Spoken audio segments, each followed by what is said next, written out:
जय हिंद दोस्तों, मैं अशोक कुमार। दोस्तों, आज मैं एक रियल स्टोरी शेयर करूंगा दोस्तों, रेबीज ओसीडी से रिलेटेड। दोस्तों, एक लड़का था, उसकी उम्र लगभग 22 साल हो रही थी। आज से 2 साल पहले मैंने उस लड़के का काउंसलिंग किया था दोस्तों। उस लड़के को जब मैंने पूछा दोस्तों कि आपको मतलब किस तरह से मतलब रेबीज ओसीडी हो गया, कि आपके साथ कुछ वैसा घटना घटा था जो मतलब कि आपको रेबीज ओसीडी हो गया, तो उसने पूरी कहानी अपनी बताई दोस्तों। पूरी स्टोरी बताई कि किस तरह से मेरे साथ क्या घटना हुआ, नहीं हुआ, और किस तरह से उसको मतलब रेबीज ओसीडी हो गया। दोस्तों, वो एक बार ग्राउंड में खेल रहा था क्रिकेट। क्रिकेट खेलने के दरमियान में दोस्तों क्या हुआ कि उसका बॉल जो है एक झाड़ की तरफ चला गया। झाड़ की तरफ जब बॉल गया दोस्तों, वो क्या किया, वो लड़का जब बॉल उठाने के लिए गया तो उसके सामने एक मतलब फीमेल डॉग थी, मतलब जिसे कि कुतिया बोल सकते हैं, फीमेल डॉग। उसने 4 से 5 बच्चे उसने दिए हुए थे। अब बॉल लगभग उसी के बगल में ही था। जब वो लड़का बॉल लेने के लिए जैसे ही हाथ से उठाने गया दोस्तों, तो उस फीमेल डॉग को लगा क्या कि शायद ये मारने वाला है या फिर कुछ करने वाला है या उसे डिस्टर्ब करने वाला है।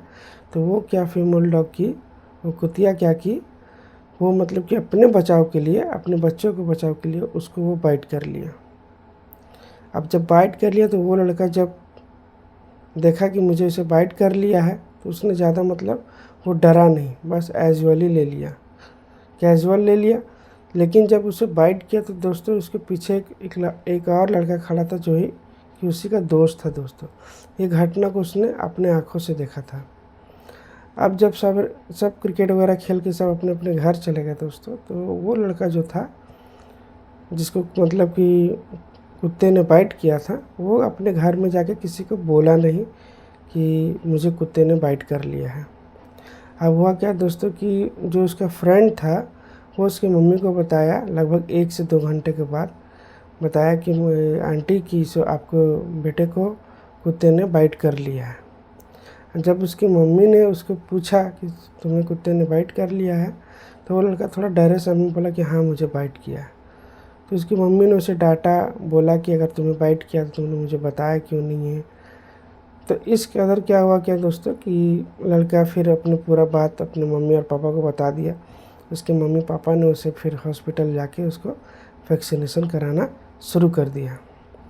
अब जब वैक्सीनेशन शुरू कर दिया दोस्तों, तो होता क्या नहीं कि जब किसी को पहली बार किसी कुत्ते ने बाइट कर लेता है, किसी को भी मतलब कुत्ता बाइट करता है, तो ऑटोमेटिक क्या होता है कि अगल बगल के लोग या फिर घर के रिलेशन वाले लोग, रिलेटिव वाले लोग आके देखते हैं कि कैसे काट लिया, क्या हो गया।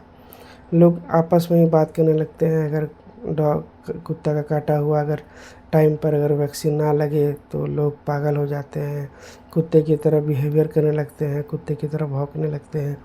ये सब बात जब उस लड़के के दिमाग पर मतलब वो अपने आप से अपने कानों से सुना कि ये कंडीशन हो जाता है अगर कुत्ता बाइट कर लेता है, तो वो पूरी तरह से वो लड़का डर गया। कि उसे मतलब कि पता ही नहीं था कि डॉग बाइट करने के बाद लोगों का ये कंडीशन हो जाता है अगर टाइम पर वैक्सीन ना लगे तो। अब जब लड़का ये बात को सुना दोस्तों, तो उसने क्या किया, फिर क्या किया, सोशल मीडिया का ज़माना है, दौर है, उसने उसी तरीके से किया जो मतलब सभी रेबीज़ ओसीडी वाले लोग जो काम करते हैं, यूट्यूब पर गूगल पर सर्च करना। उसने क्या दोस्तों, उसने क्या किया कि यूट्यूब पर सबसे पहले सर्च किया कि अगर डॉग बाइट कर ले तो क्या होता है। अब उससे रिलेटेड उसने कम से कम 100 से 200 वीडियो देख लिए। बस उसका भी वही कंडीशन शुरू हो गया था, तो उसके दिमाग में भी डाउट क्वेश्चन आना एकदम धीरे धीरे शुरू हो गया। जब भी खाली बैठे तो यूट्यूब पर सर्च करे, जब भी खाली बैठे तो गूगल पर सर्च करे। मतलब उसको घर से बाहर निकलने का भी मन नहीं करता जब तक उसका वैक्सीनेशन पूरा 1 महीने का लगभग वैक्सीनेशन कोर्स था दोस्तों। 1 महीने के अंदर में इसे ओसीडी इसके दिमाग में जनरेट हो गया। अब कभी भी इसको कुत्ता दिखे तो वही डर, वही घबराहट, उसको और मतलब डर न लगने लगे। उसके भी दिमाग में यही सब थॉट आने लगा कि कुत्ता का अगर जूठा खा लिया तो रेबीज हो सकता है, नहीं और भी तरीके से मतलब रेबीज कैसे फैलता है, उसका ब्लड से भी फैलता है क्या, उसका मतलब टॉयलेट से भी फैलता है क्या, मतलब तरह तरह के उसके भी दिमाग में क्वेश्चन आना शुरू हो गया दोस्तों। शुरू हो गया तो दोस्तों एक बार क्या हुआ, इसी तरह से वीडियो देखते देखते मैंने लगभग उससे 2 साल पहले से इसको मैं काउंसलिंग किया था दोस्तों। इसी तरह से वो ओसीडी से रिलेटेड वो वीडियो देख रहा था। वीडियो देखने के दरमियान में मेरी वीडियो उसको मिली तो उसने मुझे कॉल किया।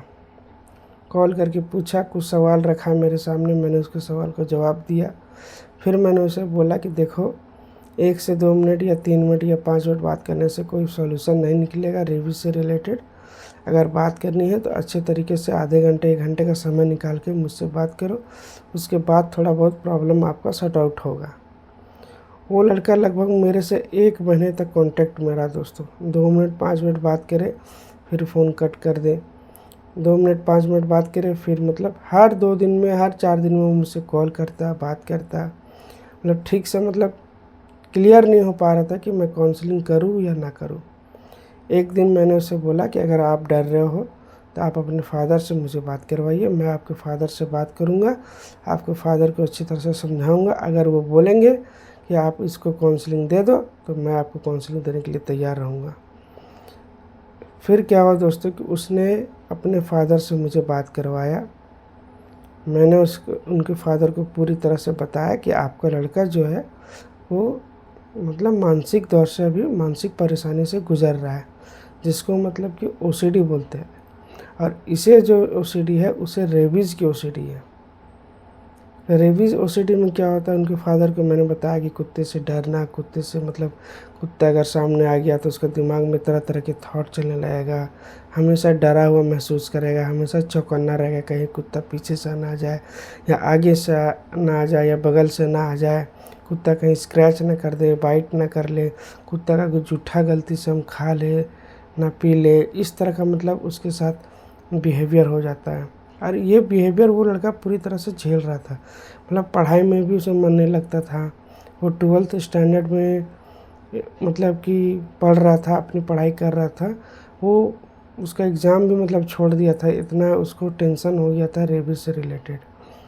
फिर जब मैंने उसका काउंसलिंग शुरू किया दोस्तों, काउंसलिंग करने के बाद क्या हुआ, उसको धीरे धीरे मैंने जो उसको बोला था, जो बात मैंने उसको फॉलो करने बोला था वो बात को वो फॉलो करता था। और धीरे धीरे मुझे लगता है कि वो 3 से 4 महीने के अंदर में रिकवर हो गया वो लड़का। उसने कम से कम 3 से 4 महीने तक मेरे साथ बातचीत की।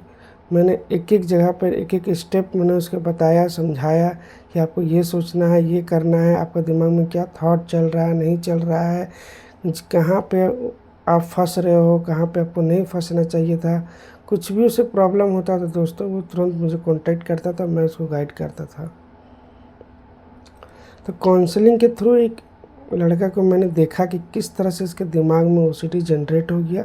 मैंने आपको अपने वीडियो में एक बार बोला भी है कि 2 कारण हो सकते हैं किसी को ओसीडी जनरेट होने में। एक पहला कारण कि कभी मतलब जीवन में पहली बार कुत्ते ने बाइट किया होगा, आप डर गए होंगे उस कंडीशन में। दूसरा कि आपने कहीं देखा सुना होगा कि किसी को कुत्ते ने काट लिया, वो बेरहमी तरीके से वो तड़प तड़प कर मर गया रेबीज से। ये 2 कंडीशन में लोगों का दिमाग में ओसीडी जनरेट हो जाता है दोस्तों। इसलिए दोस्तों रेबीज ओसीडी में अगर कुछ भी किसी को सोचना है, समझना है तो सिर्फ बाइट पे फोकस कीजिए, बाइट के अलावा पे ध्यान मत दीजिए। क्योंकि बाइट जब करता है तो ये समझ में आ जाता है कि कुत्ता पागल है। इसके अलावा और आपको कुछ नहीं सोचना है ना समझना है कि रेबीज किस किस तरीके से फैल सकता है, किन किन तरीक़ों से फैलता है। बस इतना जानिए कि डॉग बाइट हुआ, जख्म को धोना है, डॉक्टर के पास जाना है और अच्छा से वैक्सीन करवा लेना है। इसके अलावा और आपको कुछ जानने और समझने का ज़रूरत नहीं है रेबीज में। बाकी नॉलेज के लिए आप कर सकते हैं, जानकारी इकट्ठा कर सकते हैं नॉलेज के लिए, लेकिन लाख आप नॉलेज इकट्ठा कर लीजिए, लेकिन आपको सिर्फ और सिर्फ ध्यान लगाना है बाइट पे। इसके अलावा कुछ नहीं, सिर्फ बाइट मतलब बाइट। आशा करता हूँ दोस्तों इस वीडियो में आपको समझ में आएगा जो मैं आपको समझाना चाहता हूँ। अगर अच्छा लगे तो लाइक और सब्सक्राइब ज़रूर कीजिएगा। तब तक के लिए जय हिंद दोस्तों।